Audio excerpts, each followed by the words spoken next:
Saudi Arabia's planned mega city at a cost of some $500 billion is a key part of the kingdom's Vision 2030 plan.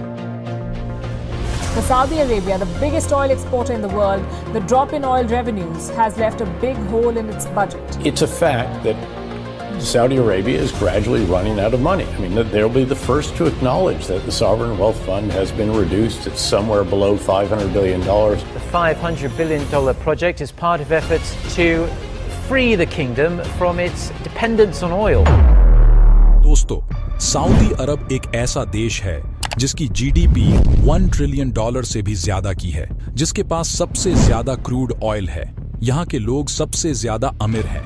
यहाँ पे tourist भी सबसे ज्यादा आते हैं। लेकिन अब सवाल ये आता ही कि इतनी सारी फैसिलिटीज होने के बावजूद ये देश खत्म कैसे हो रहा है। सऊदी अरब नियोम सिटी जैसे बड़े बड़े प्रोजेक्ट बना रहा है, जेद्दा टावर जैसे दुनिया की सबसे बड़ी बिल्डिंग बना रहा है।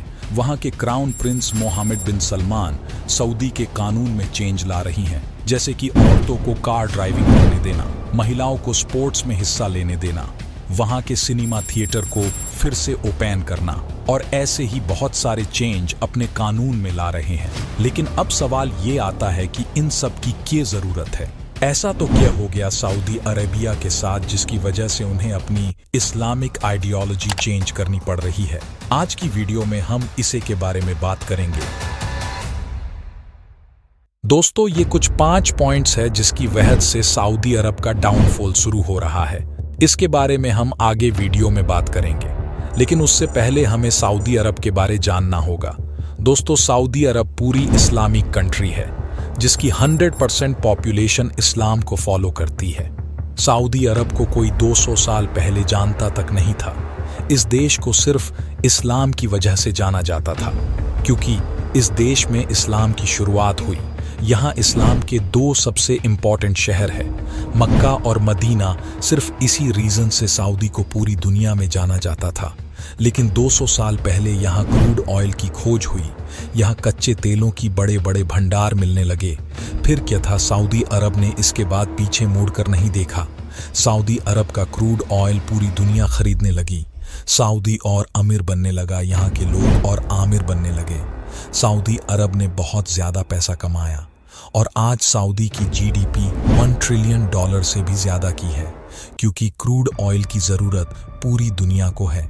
पूरी दुनिया इसका यूज करती है और इसी जरूरत को पूरी करके सऊदी ने बहुत पैसा कमाया। लेकिन फिर ऐसा तो क्या हो गया इनके साथ जिसकी वजह से ये अपना बिजनेस मॉडल चेंज कर रहे हैं, क्रूड ऑयल की प्रोडक्शन कम कर रहे हैं। और यही हमारा पहला पॉइंट आता है, इकोनॉमिक चैलेंजेस। सऊदी अरब की 50% जीडीपी ऑयल से आती है। इसका मतलब ये है कि सऊदी अरब ऑयल पे काफी ज्यादा डिपेंडेड है। अगर फ्यूचर में ऑयल के रेट कम हो गए या फिर ऑयल खत्म हो गया, दुनिया ने ऑयल का यूज करना कम कर दिया, तो सऊदी अरब को काफी ज्यादा नुकसान हो सकता है। किसी भी देश को एक ही सोर्स पे डिपेंड रहना काफी ज्यादा खतरनाक हो सकता है, और यही सऊदी अरब अच्छे तरीके से जानता है, और इसलिए भी वो अपने इनकम के अलग अलग सोर्स बना रहा है। जैसा कि आप देख ही सकते हो, पूरी दुनिया में लोग अब पेट्रोल और डीजल की कारों को छोड़कर इलेक्ट्रिक कारों का यूज करने लग रहे हैं, और बहुत सारे देश इसको प्रमोट भी कर रहे हैं। और इलॉन मस्क की टेस्ला जैसे कंपनी इलेक्ट्रिक व्हीकल बना रही है, और लोगों को ये कार्स पसंद भी आ रहे हैं। दोस्तों, अब हमारा दूसरा पॉइंट आता है, इंटरनेशनल रिलेशंस। पेट्रोल और डीजल की जरूरत अब कम हो रही है और क्रूड ऑयल के प्राइस भी नहीं बढ़ रहे हैं, और इसका अंदाजा सऊदी को पहले से ही आ गया था, क्योंकि उन्होंने ऑयल की प्रोडक्शन पहले से कम कर दी है। और इसी फैसले से अमेरिका, इंडिया और ऐसे बहुत सारे यूरोपियन देश सऊदी अरब से नाराज है कि उन्होंने ऑयल की प्रोडक्शन कम कर दी है। If you're an Asian, your petrol and diesel prices may soon come down. Saudi Arabia, the world's biggest oil producer, has lowered its oil prices for Asia. Now, in a surprising move, Saudi Arabia, the prominent member of the OPEC Plus coalition, has taken decisive action to address the sliding crude prices. Oil prices have risen after the world's two biggest exporters of the commodity made moves to cut production and exports. जब oil की production कम होगी तो oil के rate बहुत ज्यादा बढ़ेंगे। इसका फायदा सऊदी अरब को होगा, लेकिन जो देश ये ऑयल खरीदेंगे उनको ये ऑयल ज्यादा पैसे देकर खरीदना होगा, क्योंकि आप देखिए ऑयल की ज्यादातर ट्रांजैक्शन डॉलर में होती है। ऑयल की प्रोडक्शन कम होगी तो ट्रांजैक्शन भी कम होंगे और इसी से अमेरिका के इकोनॉमिक पे बुरा असर पड़ेगा। लेकिन क्रूड ऑयल की दूसरी साइड भी है। इसकी वजह से पोल्यूशन भी बहुत होता है, जैसे कि आप इंडिया में देख सकते हो। हमारे इंडिया में एयर पोल्यूशन कितना ज्यादा है और ये एयर पोल्यूशन ज्यादातर गाड़ियों और कारखानों से आता है और ये दोनों ऑयल पे डिपेंडेड है। इसलिए कई ऐसे देश हैं जो ऑयल का ज्यादा यूज नहीं करते, अपने एनवायरनमेंट को क्लीन रखते हैं। इसलिए भी क्रूड ऑयल का रेट इंटरनेशनल मार्केट में गिर रहा है। और यहाँ हमारा थर्ड पॉइंट भी आता है, फ्यूचर आउटलुक। सऊदी को ये पहले से ही पता था कि उनका ऑयल उन्हें ज्यादा दिन तक सरवाइव नहीं रख सकता। इसलिए सऊदी ने $multi-billion इन्वेस्ट करके नियोम सिटी जैसे बड़ा प्रोजेक्ट बनाने का डिसीजन लिया है। सऊदी अरब 170 किलोमीटर लंबी एक ऐसी अल्ट्रा मॉडर्न सिटी बनाने जा रहा है, पहाड़ी रेगिस्तान में जहां न पीने का पानी है न पेड़ की छांव। वहां यह शहर कैसे बनेगा? इस शहर को एडलाइन नाम से भी जाना जाएगा, इसलिए क्योंकि यह शहर एकदम सीधी रेखा में बनेगा। 29 जुलाई 2021 को क्राउन प्रिंस मोहम्मद बिन सलमान ने इस प्रोजेक्ट के डिजाइन को दुनिया के सामने रखा है। इस शहर में कोई रोड नहीं, कोई कार नहीं। शहर के एक सेक्शन से दूसरे सेक्शन को जोड़ने के लिए हाई स्पीड ट्रेनें चलेंगी। दावा है कि ये शहर पूरी तरह रिन्यूएबल एनर्जी पर चलेगा और जीरो कार्बन एमिशंस वाला शहर होगा।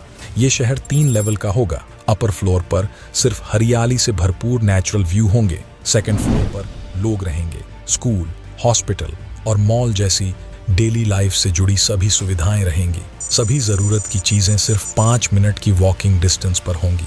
तीसरे और सबसे निचले फ्लोर पर हाई स्पीड ट्रेनें चलेंगी। 170 किलोमीटर लंबे शहर के एक कोने से दूसरे कोने में पहुंचने में सिर्फ 20 मिनट का समय लगेगा। ये मेगा सिटी आर्टिफिशियल इंटेलिजेंस से चलेगा। प्लान के मुताबिक यहाँ ड्रोन टैक्सी हवा में चलने वाली होगी। जुरासिक पार्क फिल्म में दिखाए गए अम्यूजमेंट पार्क जैसे पार्क होंगे और एक बड़ा आर्टिफिशियल चांद भी होगा।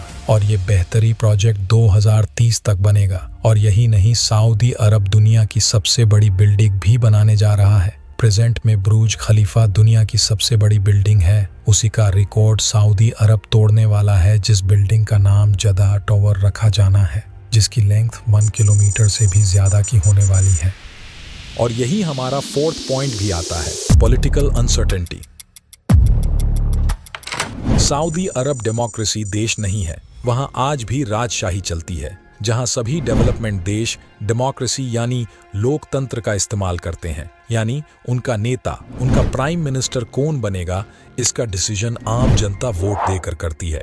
वह सऊदी के आम लोगों के पास ये राइट नहीं है, जिसकी वजह से वहां कंट्रोल आम लोगों के हाथ में ना होकर सरकार के पास ज्यादा कंट्रोल है। और यही हमारा 5th पॉइंट आता है, सोशल एंड कल्चरल इश्यूज।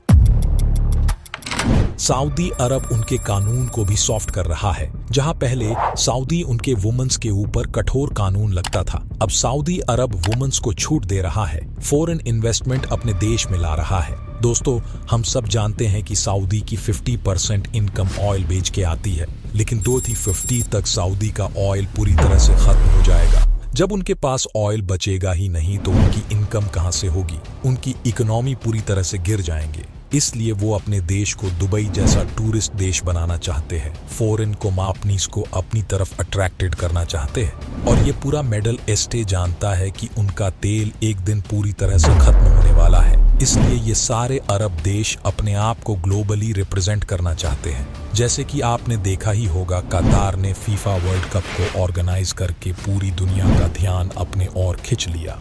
और यही स्ट्रैटेजी सऊदी भी अपना रहा है, अपने देश को पूरी तरह चेंज कर रहा है।